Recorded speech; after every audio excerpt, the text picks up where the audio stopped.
Good morning, everyone, and welcome to the Financial Juice live morning briefing. I'm your host, Tony. Let's start off the day just by looking at some big news here for the morning. So, just taking a look at the article from CNBC, it says that crude dives more than 20% as the coronavirus pandemic ravages oil demand. So, if we just have a look further into the article, they say that what we can see here is that from the article, it says that the real problem of global supply demand imbalance has started to really manifest itself in prices, as according to Bjorn Tornhagen, head of the oil markets at Rystad Energy, and wrote in a Monday note. He also goes on to say that as production continues relatively unscathed, storages are filling up by the day. Now, of course, that's something that everyone's expecting, that oil storage is going to increase as there's this continuation of this oil demand drop. And it will take quite a long time for the oil demand to come back. Now, I showed you a couple of weeks ago a graph or a chart showing the current oil production in globally, and then also the global demand for oil as well. And there was a 10 million barrel per day difference between the amount of production. So production was at 100 million barrels per day, and the global demand for oil was at 90 million barrels per day. So there was that 10 million barrel per day oil demand loss, which is quite a significant amount. Now, if we compare it back to when we had the Saudi Aramco attacks last year, and we saw oil prices drop by over 14%, this has just dwarfed that altogether. And we'll go through the charts. Actually, we'll go through WTI crude oil now, just to show you where we currently sit at the moment. So this is where we currently sit on light crude oil futures. Now, don't forget that the contract for this month is supposed to end. Is supposed to end today, and we are supposed to move on to June. So we are seeing a bit more selling going on here on crude oil futures. That's one of the reasons, as if we go into a daily chart here, we just compare what we're looking at. So as we get towards the close of this contract, we are seeing more selling. If we look at next crude oil future contract. Okay, so again, and not as much selling as before, but there is still a continuation of movement towards the downside. Now, WTI prices are moving towards the downside, not only off of the back of the demand for oil moving towards the downside or decreasing, but of course, people are looking to get into the next contract as well. And that makes sense. If your contract is just set to expire, then you've got to jump on. So from this CNBC article, what it says here as well, it says that there will be traders in the market who only want to trade the paper, so they will roll over into the next futures contract. That means selling the May contract and buying the June. That's according to Hines, who is a senior commodity strategist at ANZ, according to CNBC email exchange. So that's what we're currently seeing at the moment there. Now, you're probably looking at the lines and thinking, what the heck is he showing there? Right, so market correlation is key to knowing what to trade and when to trade and what to look for reaction-wise. So if I put it on a weekly chart, and then we can get a good idea of what's going on in the markets. So this orange line represents the Dixie or the dollar's strength compared to WTI crude oil. Keep this in the back of your mind. As crude oil demand, as WTI crude oil or crude oil futures become weaker, that creates a stronger dollar. You can't deny that. That's what we're currently seeing here. So ever since 2013, when we had some crazy OPEC stuff going on, compared to this back in 2008 with the recession, as we can see here, you can see that as WTI crude oil declines, and then we see an appreciation in the value of the dollar.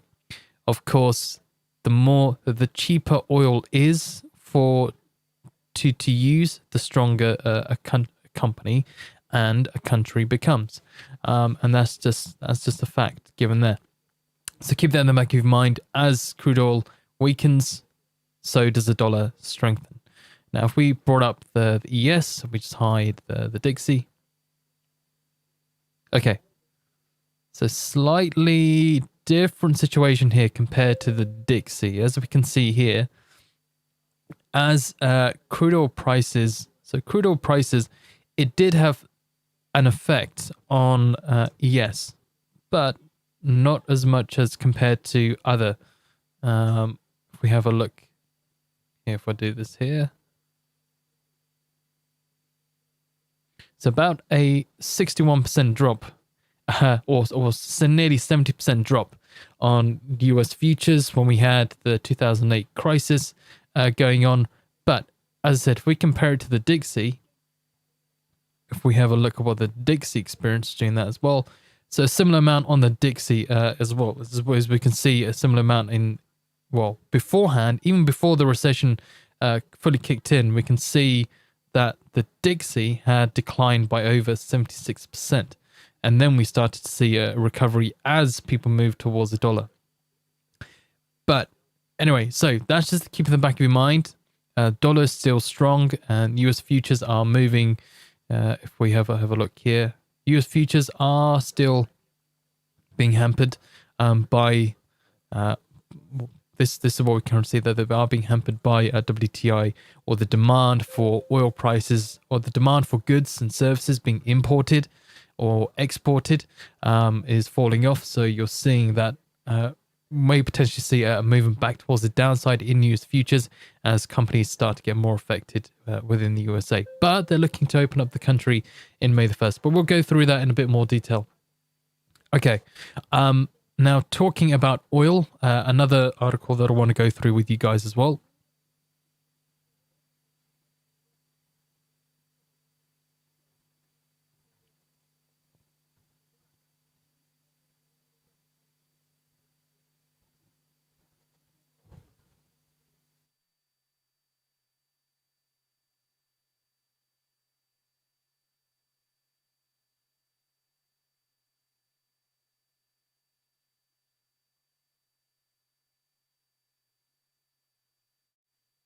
So, from Y charts, let's keep in the back of our mind of what we're seeing so far in the demand for oil dropping off, okay? And why we see continuation of these low prices in crude oil futures as a whole, but particularly for the US. So, US oil rig count is at a current level of 438, down from 504 last week and down from 825 1 year ago. So that represents a 13% drop from last week and a 46% or over 46% drop from 1 year ago. This is what we're currently seeing here at the moment. This is where we sit at the moment. As you can see, oil demand is currently stable, and you can see a continuation in levels that are fairly contained and controlled in US oil production and the amount of rigs that are being set up and being used. And then as we see a slow decline as we carry on, don't forget you have the stuff that happened in Iran last year at the beginning of June, and you also had the stuff with China going on as well. But that didn't have too much of an effect on WTI crude oil prices. As you can see, it just naturally declined as, of course, we got towards the holiday season in December, and companies are not operating as much as they do. And then we just reached this level here where we plateau for quite a bit of time. One of the reasons that we can see a plateau is, one, seeing how China reacts, or was going to react, or how the economy was going to react to the impact of coronavirus on the nation, and seeing those negative GDP figures that was expected. So the amount of production that was going on was still fairly a large amount, but there wasn't a significant decline or increase in the demand for oil. That's my thinking there as to why we can see oil rigs not declining or increasing or inclining by a significant amount during this period from the beginning of January to March 13th or March 20th, around that time there.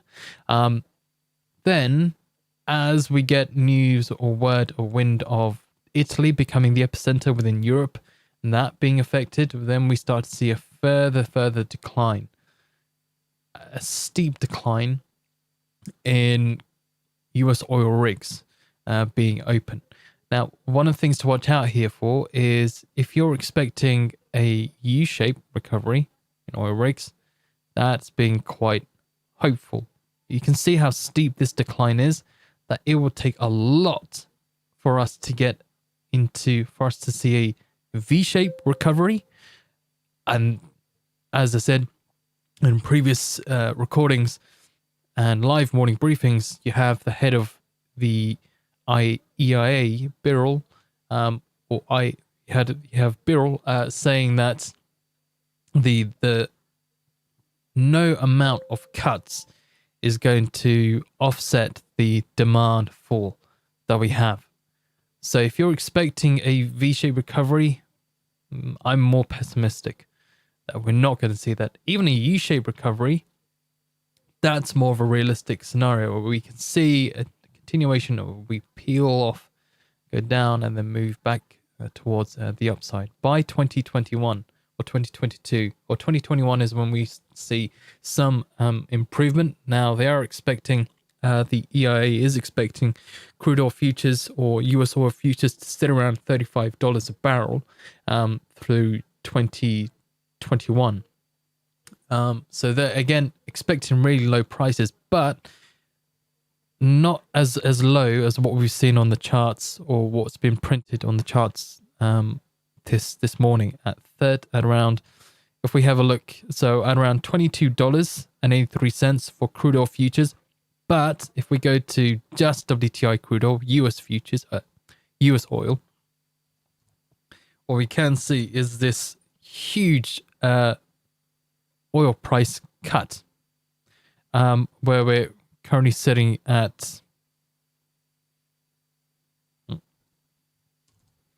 grab up the right one here, not $2, that'll be too cheap. Okay, I'll hide these bits here for you so you can see the chart clearer. Of course, for any of you who did check oil, you can see already that we're well, before I started this stream, getting myself prepared, we were at $13 and now we're at $12. So I was talking to Amar about this and saying, how low can oil go, or how low can he go? And I was saying that we're definitely going to get to here at some point. That's a given, maybe even lower. And we've discussed about this in the live morning briefing, but that's where we currently sit. So that's our next level of support, which looks like it's easily going to cut into that and eat through that level of support there as a potential movement from the market to $9.19. So that's a potential what we can see there. As again, as I said, the oil demand is not picking up, and these cuts have yet to make a difference, and they're not. And as I said, people are selling this current contract as well for May and going into June. So you're seeing more selling going on in May's contract of crude oil futures than you are seeing in June. Okay, let's have a look at another article. So the main topic for the day. Let's bring it up.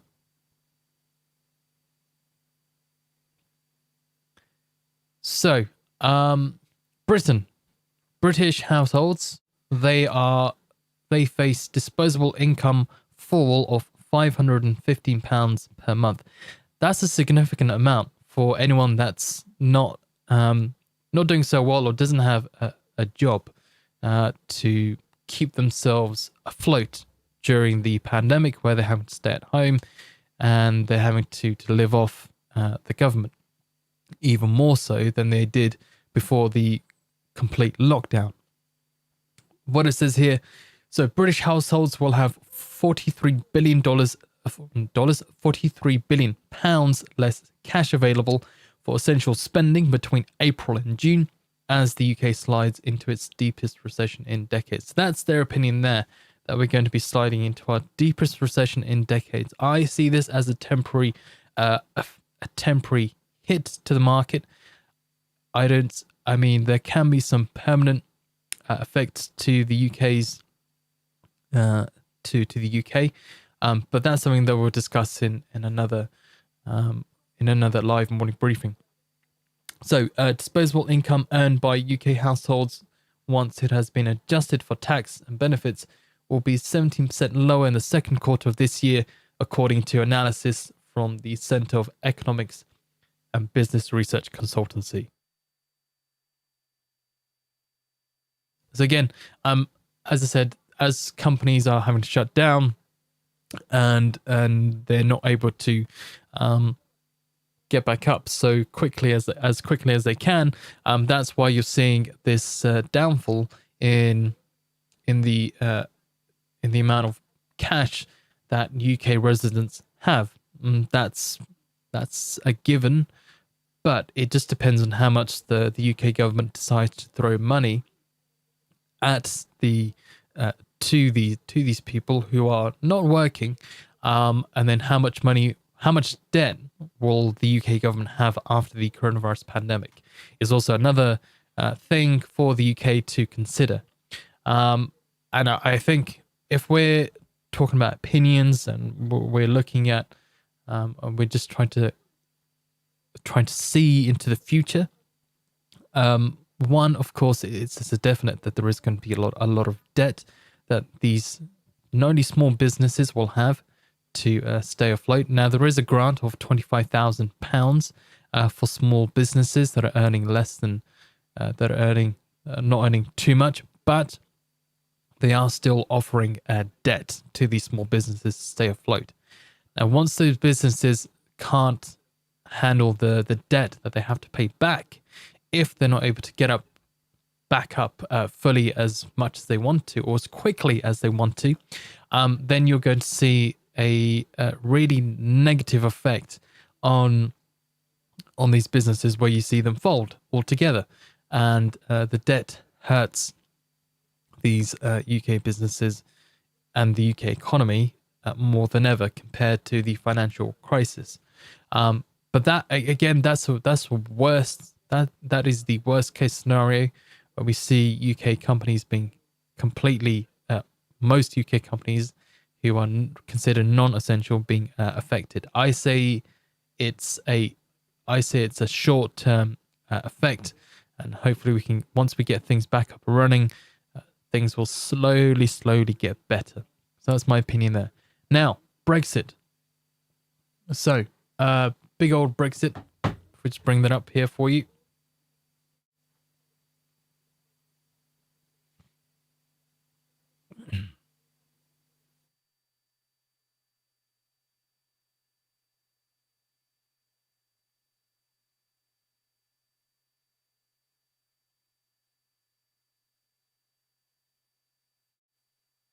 So, for Brexit, if we take a look at a Bloomberg article, what it says here is that Boris Johnson's government is unwilling to countenance any further Brexit delays or payments into the EU's coffers, and has repeatedly roared out asking for postponement, and said last week it would veto any EU request for one.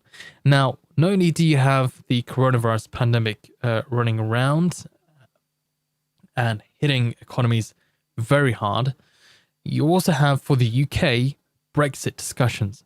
Now, only at the start of this week are we going to get more negotiations happening, or video conference calls happening between the EU and the UK.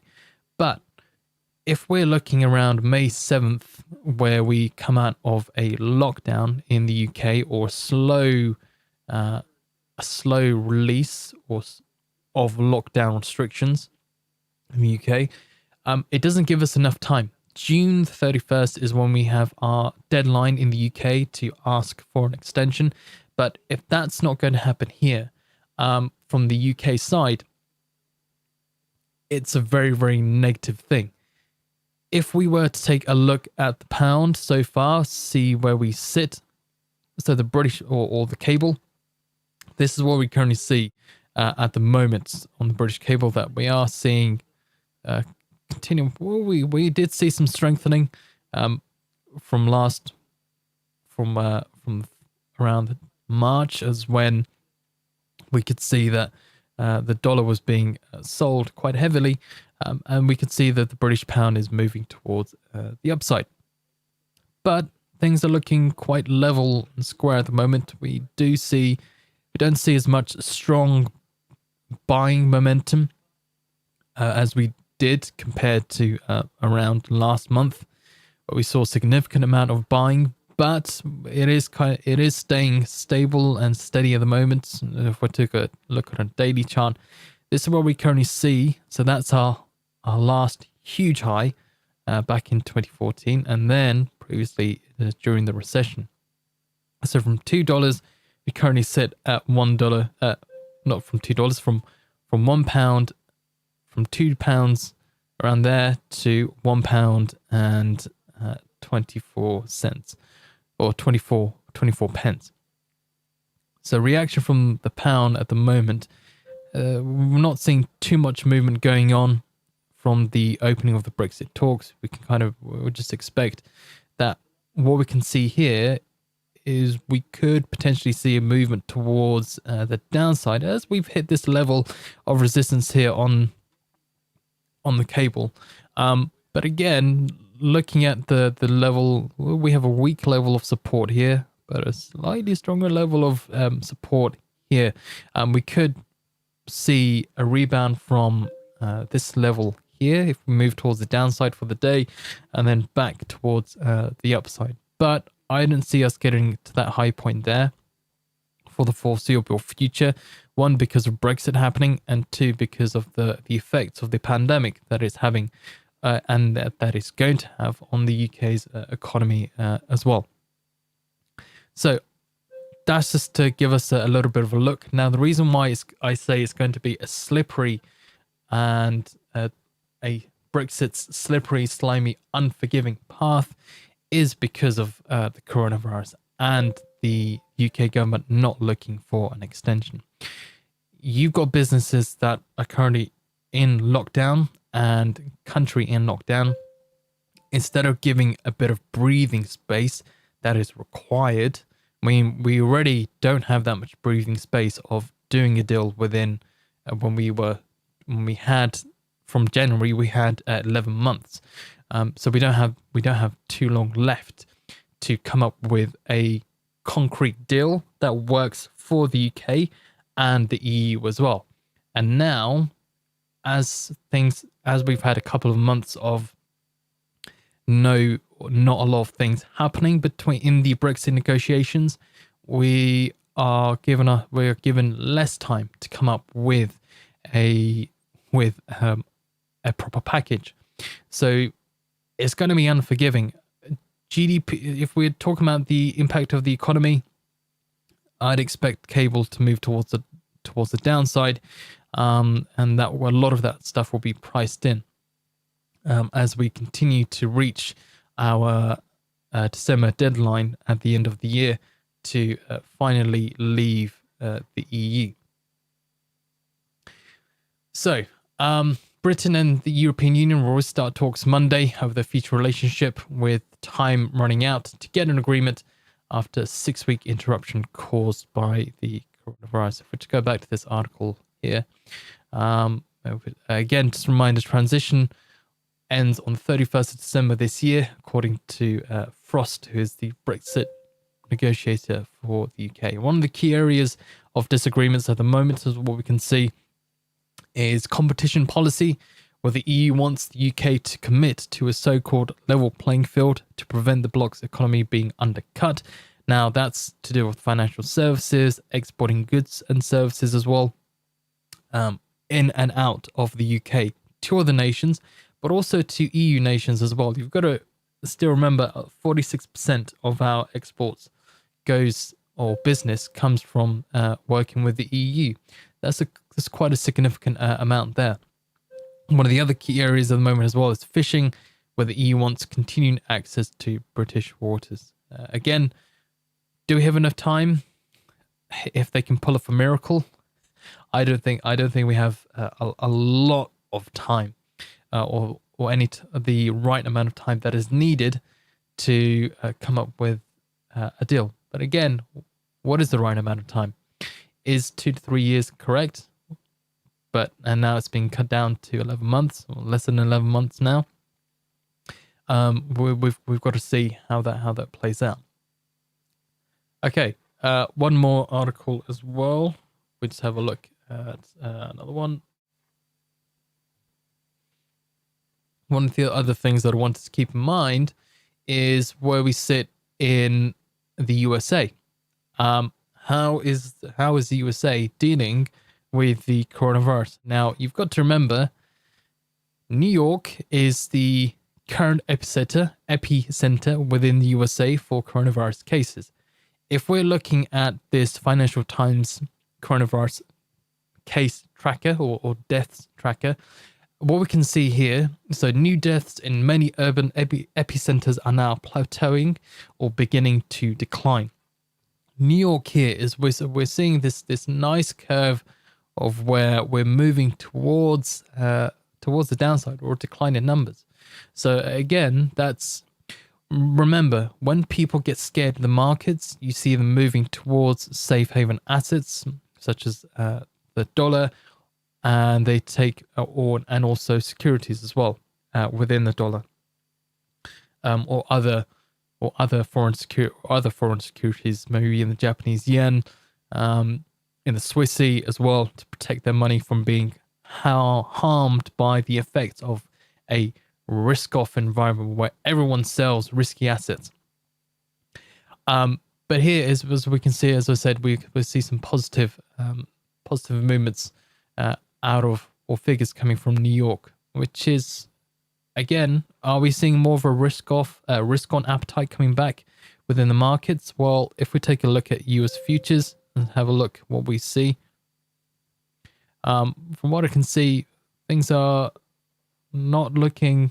I mean, we're still seeing some selling going on in US futures, not as strong as, again, there's not too much strong buying going on here in US futures. We are seeing a continuation of this evident selling momentum or selling strength that is going on, or selling volume that is going on in US futures. So again, keeping that in the back of our minds is that we have hit as one of the things that I was looking out for. We did hit our level of resistance here. Can we move towards the upside? Well, that depends. This is quite key. Can we move through this level of resistance at 2,881 and get to the point where we get to here and see what happens? And then this level being another area of resistance. If we do it that way, and that'll be much easier to view. So again, if we get through this area here, it depends. We could create a new high, a new lower high, and then move back towards the downside. So a bear market rally. Again, just going over that idea from what we can see. But if you're predicting to be quite optimistic about the US's data, we did discuss how China is just coming out of its own recession, if you want to call it that, or temporary economic freeze. We had significant or terrible GDP figures coming out for March data. Then don't expect the same. Do expect the same reaction to happen within the US as well. Okay, if we take a look at a final article for the day. Also, just one more thing here from the UK side as well. A lot of this stuff is UK. Other than oil, it's the UK. How we're going to deal with coming out of the lockdown, we'll discuss that later. But the UK launches a fund to help fast-growing businesses through coronavirus crisis. So from here, the £1.25 billion package compromises a £500 million fund for high growth companies and separate support totaling £750 million for companies involved in research and development. Now, that's still it's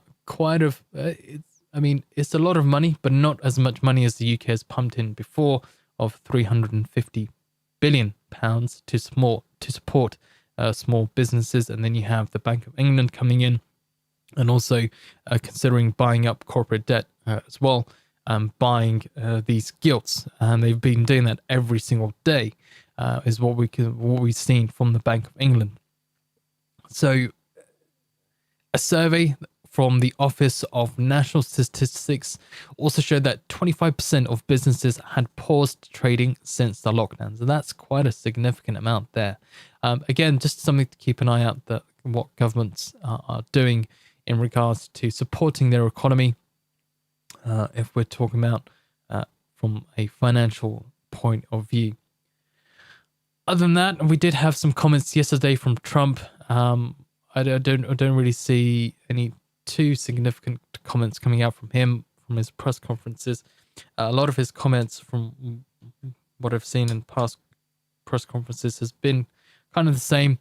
Where you've had Trump say, "Oh, we're going to be producing this many antibody tests," and so on and so on. The only thing that he did yesterday was attack Cuomo. Anyway, that isn't a significant bit of news, and that's not going to be market moving unless you really like Cuomo and you're going to sell your US futures or New York company stocks, whatever you have. Okay, that's your morning briefing. Thank you for listening. Don't forget to like, share, and subscribe to the channel. It does help us, keeps us on the map, keeps me on my feet, as it should always be anyway. And economic release wise for this week, today is going to be very, very quiet. We do have so one of the core features that we do have on the Financial Juice website, I'll just bring that up for you guys on here, is that what we can do is we can see now we have included all the economic releases for not only the US, but other country releases. So we've got UK data that we have that updates in real time as well for you guys to look at. And also not only Canadian, German data, Australian and Japanese, Chinese data that also comes out all here on our side, on this side of the Financial Juice website. So if you're looking for an alternative to a calendar, maybe it doesn't update as fast as you want it to be, check out this. Check out the website. Have a look at our calendar. Just keep up to date with what's going on. Whilst you have a live voice feed and real-time headlines coming out as well, all free. So if you're saying, well, what are you going to offer me? This. You got a calendar that updates in real time, headlines that update in real time, and voice that provides headlines in real time. I mean, what more could you ask for? Okay, that's gonna be enough selling from me. I think you might say, well, Tony, shut your mouth. Anyway, enjoy your day. Thank you very much for listening.